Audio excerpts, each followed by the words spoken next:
In animation, a dozen concentric bands in various colors and textures swirl behind the words Ability Summit. Back in the studio with Aren't Jessica. those athletes amazing? Congratulations, Team USA, who brought home 113 medals, including 37 golds across 8 events. Now, as those athletes make their way home, back from Italy, returning to the US, I think it's really important to acknowledge that air travel is not easy, especially for the 12% of US citizens with mobility disabilities. So, let's dig into this issue a little bit further to really fully understand what the disabled passenger experience is. I mean, I can tell you some stories, but we've got some experts to do that as well. And we also want to talk about the business case for accessible travel. So it is my pleasure to welcome our guests. Welcome, both of you. Hi. Sophie Morgan is a celebrated TV presenter, producer, and a disability advocate. After a life-changing car crash at the age of 18, Sophie has become the strong voice for global disability rights. Now, you all may recognize Sophie as a correspondent from the Paralympics, both on Channel 4 and on NBC Sports. But she's also Sophie uses a manual wheelchair. I just read your book. Your memoir called Driving Forwards, where she shares really the origin, how this all started with her passion for advocacy. And Keely, welcome, welcome. Keely Cat-Wells is an entrepreneur, CEO, disability rights advocate, and you started all of this, including your first business, at the age of 18. She founded C Talent, a talent agency that represents disabled artists, and Keely has been making waves in the media industry. Keely was named Forbes 30 Under 30 and is dedicated to creating opportunities for people with disabilities. So, her work Keely sits with a glittering cane around accessible business practices and representation in the media. But together, you two have come together to create something really special here. We're going to talk about Making Space, a talent acquisition and learning platform. But we're also going to talk about Making Space Media. Now, this is where you focus on TV production, film production, content that really centers around disabled voices and stories. You all do this work in the US and beyond, but you're both living in LA. So you brought the sunshine with you. It is a warm, sunny day here in Seattle, which rarely happens. So we are grateful for that. So welcome to both of you. Thank you. Thank you. Here in the Microsoft studios, we're going to start with you, Keely. Now, you've been a trailblazer in advocacy and advocating for disability rights. But I want to go back to the beginning. So what motivated you to create Making Space?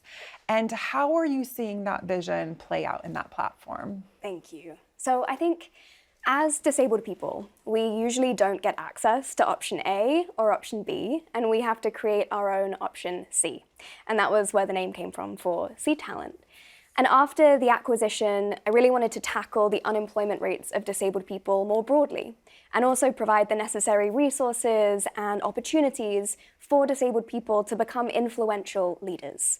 We also wanted to do that at scale. And I think you know, and everyone at Microsoft knows, the best way to do that is by leveraging technology. So we built Making Space.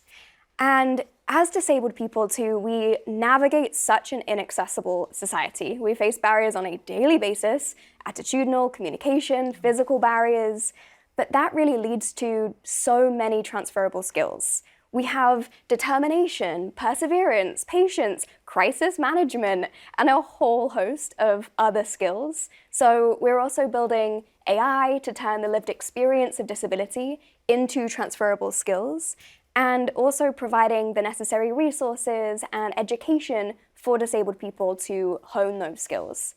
And the other thing that we are really passionate about is providing the education for companies as well to be able to create systems level change, and also supply them with the confidence that they need to be able to tap into our incredible, creative, innovative talent pool. And I think also as advocates, we know that there are so many levers that we have to pull to make the change that we want to change, which is also why we're building Making Space Media and telling the stories that need to be told, disabled-led stories. And I really believe that that also leads to empathy, which leads to action. as opposed to sympathy, which I think often leads to pity and charity. So it's really a holistic approach. And aren't these great messages for young coming up entrepreneurs that are watching Ability Summit right now, seeing how you're taking a business model and then you're infusing that with the stories of people with disabilities? And that's what I think is really interesting about Making Space Media. Now, this is a division of Making Space. And I want to hear more, Sophie, from you. You've had this long history of advocacy, starting with your injury when you were 18 years old. How did those experiences leading to the division lead you to Making Space Media? So yes, I have been in this game for a long time without aging myself. I had my injury when I was 18. And I think like most people who have experience of disability, you come very, very quickly face to face with the reality that these barriers that disabled people face, they are everywhere. And so, yeah, I think my journey to becoming the advocate I am today started the day I became disabled, really. So my book and my work, the book tells the story of all of the journeys my book tells the story of my journey from when I had my injury and all the ways in which I've had to advocate at different points in my life. But the thing that has made me a successful advocate is the way in which I have leveraged my ability to tell stories, to shift perceptions. And that might sound like an obvious thing, but for me, it was a real light bulb moment when I realized that if I wanted people to see disabled people like me differently and not put their limits on me and not kind of bring their limiting beliefs around what disabled people or disabled women could do, the best way to be able to unpack that and to reimagine that was to show them, as opposed to tell them, show them what we can do. So my journey really began, my advocacy journey, my disability journey, it all began at the same time as my career in television began.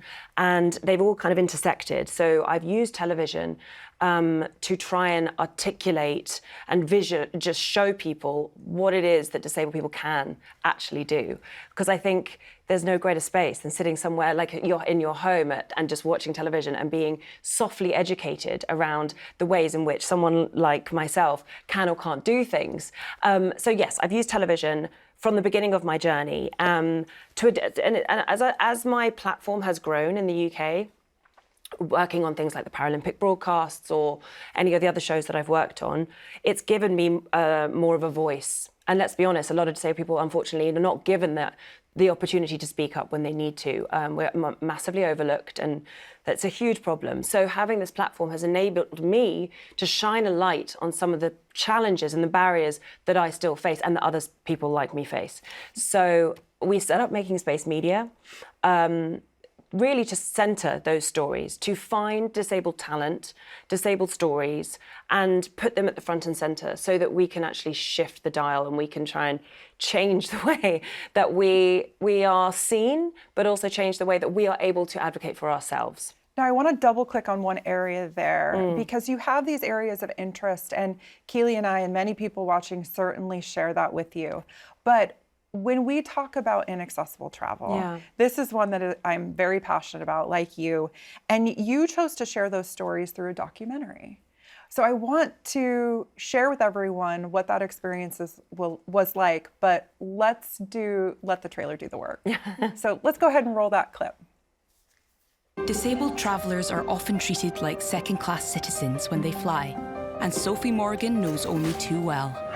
A wheelchair smashed on a baggage ramp. My mobility device was broken for the third time this year. She demands change and asks fellow disabled flyers to show just how hard they have to fight to fly. It just made me feel like a piece of cargo rather than a person. Dragging himself on the floor. It's not just inhumane, it's dangerous. And investigates groundbreaking new developments. Join me. Well-behaved women seldom make history. I'm going to cause a fuss. Sophie Morgan's Fight to Fly on Channel 4, Monday at 9. Back in the studio. That's heavy. It was. I've had these experiences too. I just I'll take a moment and take a deep breath. But I want to hear from you, what were the findings of this investigation?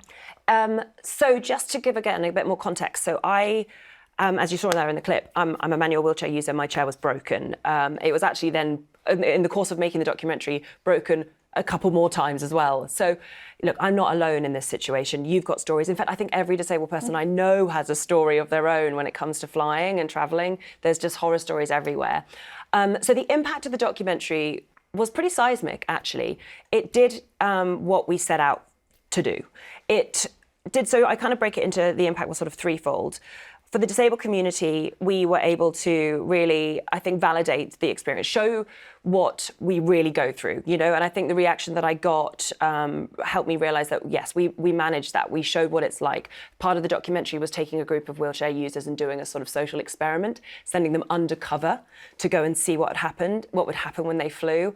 And as awful as this sounds, it was brilliant because everything went wrong. And we really managed to capture the reality. You can't script that. You can't script it. We didn't make it up. And that was so brilliantly powerful, you know, just to be able to really show that. So I think for disabled people, we were able to capture the reality and unpack the stories behind the statistics, because stats speak volumes and I could reel them off for you now. But the truth is, what is the person behind that stat? And what is the reality of, you know, the figures that say that more and more disabled people are turning away from flying or too frightened to fly, or more chairs get broken every day. I mean, I think on average 32 chairs are broken every day in the States alone. But what is the impact of that? You know, so we tried to capture that.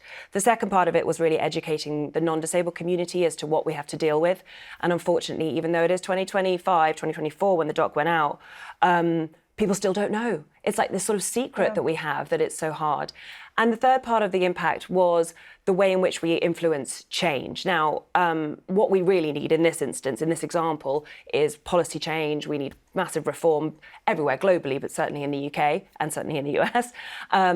So it did have an impact there. And thankfully now the government in the UK recognised that this was an important conversation to be had at the industry level, and we needed their backing. So they created a working group. They're calling it a working and finishing group.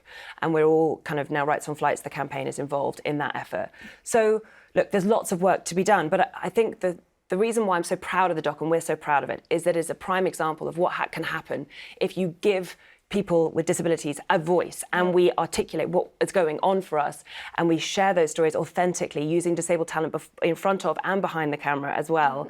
And then we can use that to shift change in society more broadly. So yeah, Making Space Media was established to really replicate what we did there with other causes, because let's be honest, we could pick any issue and unpack it in the way that documentary did. And I do love that the documentary goes into, and what are we going to do about it? Hell yeah. What's the action we're going to take? And that's so important. Yeah, and for us, that's paramount. So it's government, it's policy that is really important, but it's also business. And design. It's design. Let's start at let's shift left in all aspects. Let's start with the design. Let's get people with disabilities involved.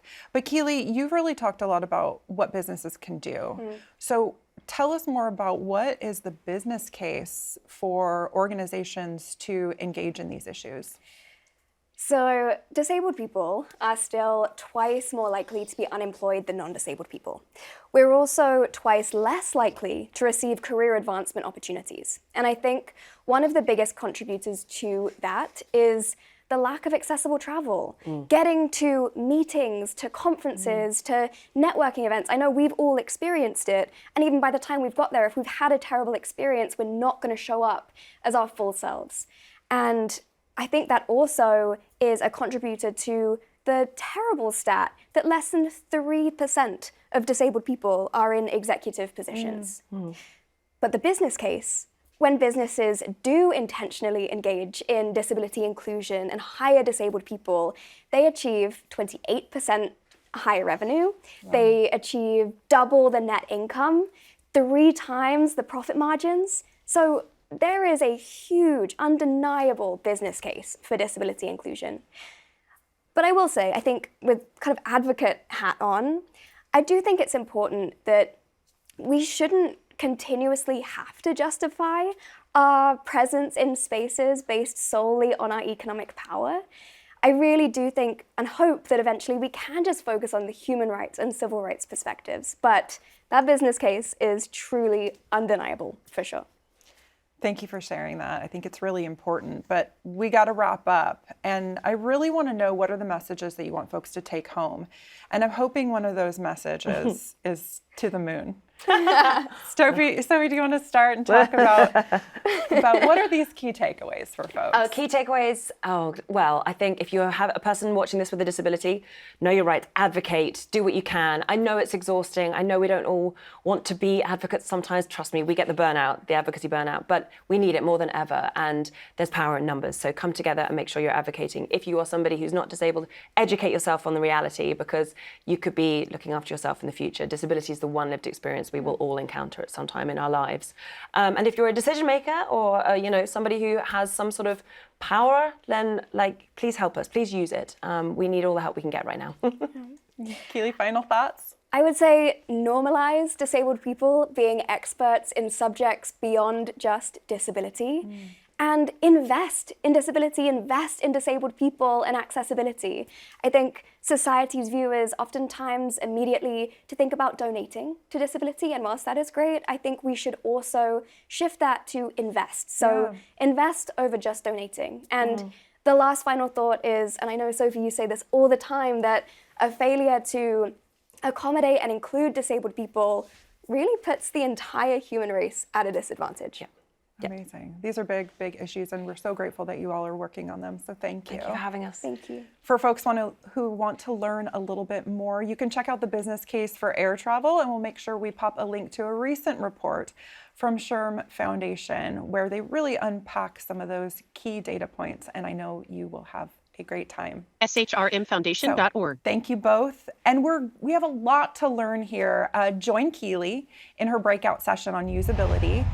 In animation, colorful, undulating bands frame the words, "Thank you for participating, and there's more to explore." Discover other resources in the top navigation bar.